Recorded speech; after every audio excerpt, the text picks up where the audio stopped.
It's 2 weeks out from your goal marathon and your tune-up race was just canceled. What are you gonna do?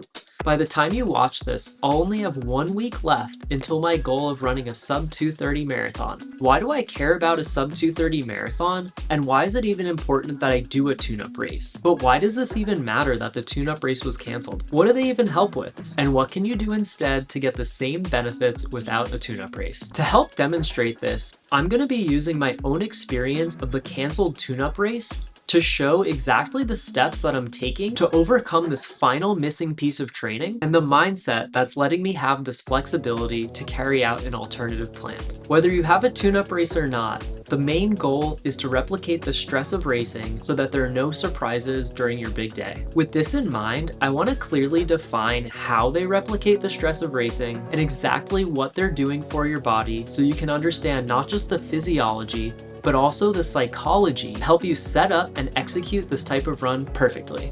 And real quick, if you're wondering if your goals are hard enough that you even need a tune-up race, let me stop you right there. If your goals are important enough to you, then it is absolutely worth doing. Because no matter what level you're at, you get so much more out of the sport by giving it the effort to match your personal goals. We all know that racing is physically demanding, and the stress of race day always makes things more complicated when showing up on your own terms. I can't emphasize how different it is when you're at home and you decide you're gonna do a workout on a certain day. You might plan to go out at 3 o'clock, but if you have to make an extra trip to the bathroom or you wanna wait until it stops raining, you can do that.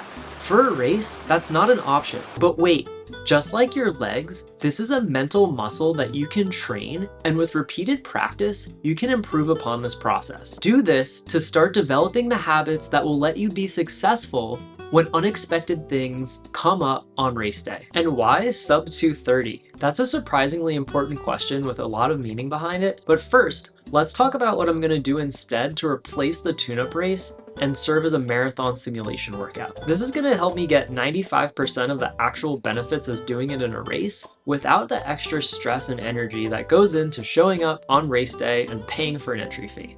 For example, one of the simulation workouts that I did was a 10-mile tempo run at what worked out to be marathon pace. I didn't go into this thinking that it would be marathon pace, but I kind of went for that comfortably hard effort. I think I'm aerobically capable of holding that kind of effort for a whole race. The way I see it is that if I can survive until mile 20, I'm gonna blast threshold for that last 10K. Whether or not I'm able to do that is gonna be entirely dependent on what my muscles are up for. And because of this, instead of getting a tune-up race in, I thought the best thing that I could possibly do for my training is beat up my legs and get them used to the pounding of the marathon.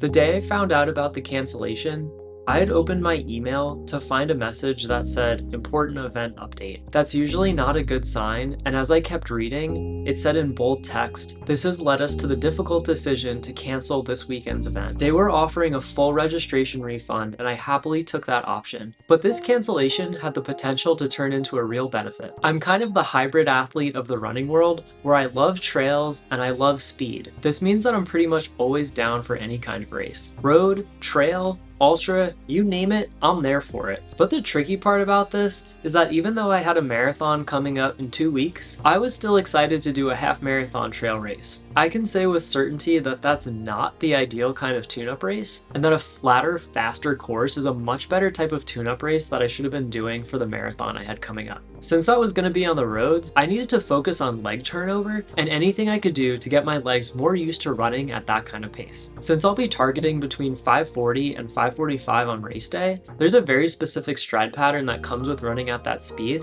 and I don't think running on a trail would replicate that very well. Even if I might get close to running that fast when bombing downhills, the stride mechanics to having good running economy at that pace would be completely missing. And if you've been following my journey as I return to the elite level of trail running, first of all, I really appreciate you being here. Second of all, I know this pace goal isn't my ceiling, and I hope to be able to show you that what my threshold pace is today is my future zone 2. Make sure you're subscribed if you want to see that transformation go down. Through a ton of miles and consistent training, I know this type of improvement is possible, and I can't wait to share that with you. Such a big part of success on race day is knowing that you have the flexibility within you to truly adapt and pivot depending on what the situation throws at you. It could be something like not having time to do your full warm-up, dropping a gel, missing the shuttle bus to the start, or something as simple as stepping in a puddle. Having the mental strength and ability to deal with these things that are inevitably going to happen at some point is so crucial to performing under pressure, and doing a tune-up race close to the marathon is just another good chance to practice this.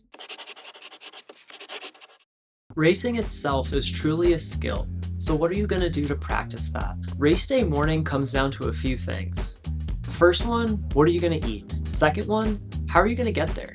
Third one, how are you going to warm up? And fourth, how are you going to handle the stress when it's go time? There are a few things that jack your heart rate up unnecessarily. For me, caffeine is one of them, and another one is stress. There's times that I've been waiting at the start line, standing around at basically zone 2. This isn't necessarily a bad thing, and I actually think it's a good sign that your body's primed and ready to go to work. Racing is hugely demanding on your body, and it's a big ask to run to your maximum potential. So even if it feels disconcerting to be waiting around with the heartbeat of a hummingbird, just know that your race pace isn't also going to be elevated that much.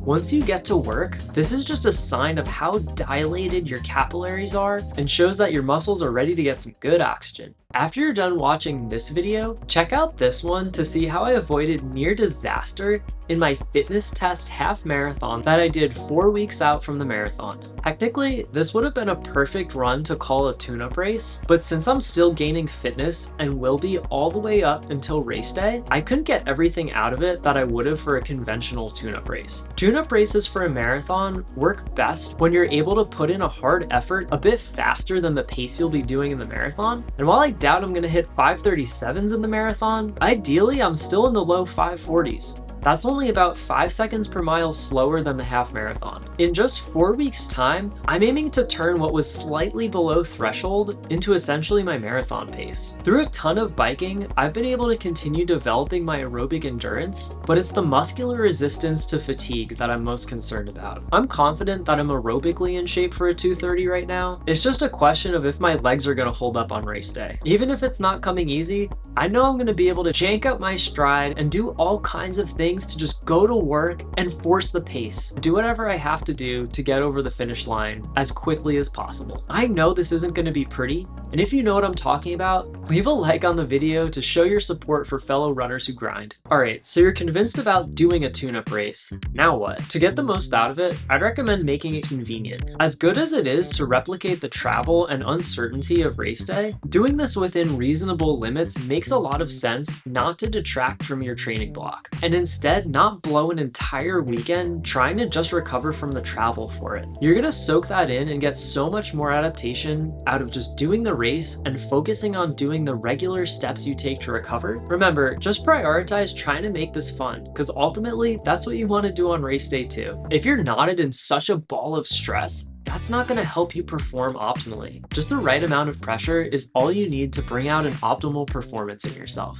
You're not really trying to turn this into a fitness test. You're just sending it and seeing where you're at. This may help you gauge paces for your race, but it's best for going through the motions and getting another rep in of practice a little bit closer to your race. Especially if it's a marathon and you're doing a lot of tough long runs, it's completely possible you've lost a certain amount of pop in your stride, and having a bit of extra pace in reserve between your marathon pace and your threshold gear is what's going to let you start digging at mile 20 instead of just trying to hold on. Holding on looks like gradually slipping off of pace.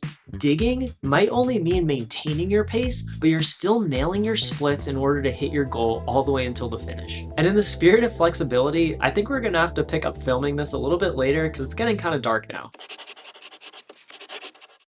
Since I was a kid running in middle school, I've always wanted to go longer. To most people, that probably means running a 5K, and to serious runners, that might be a marathon. But to me, from the time I was 13 years old, I was obsessed with watching Ironman reruns and ultramarathon recaps on YouTube. This was following OG David Goggins before he was cool. I became obsessed with the idea of putting in huge miles and becoming an aerobic beast. Fast forward to when I graduated from college and moved on from racing on the track team, I completely skipped road racing and jumped straight into ultramarathons on the trails. Because of this, I've somehow managed to race over 100 kilometers without ever doing an actual marathon race. When I think about it, the reason for this is that I never just wanted to complete a distance. I've always wanted to be competitive and get the most out of myself. Part of this is from being internally driven, and the other part is from ego. There's a delicate dance between doing things because they're meaningful to you and setting arbitrary goals based on what other people would find impressive.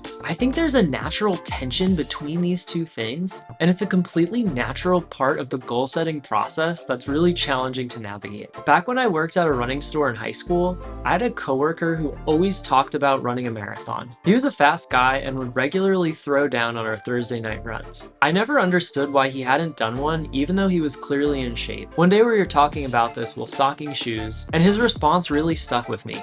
So much so that I ended up writing my college essay about it. He said that for his first marathon, he didn't just want to do it, he wanted to do it well. As I wrote in that paper, I have always wanted to do a marathon, but I wanted the first one to be special. But no matter how it goes, I now realize that the marathon will be special just because I'm going for it. Your starting point is never what defines your potential, and becoming an inspiration to yourself automatically makes you an inspiration to others. You're a real one if you've watched all the way until the end.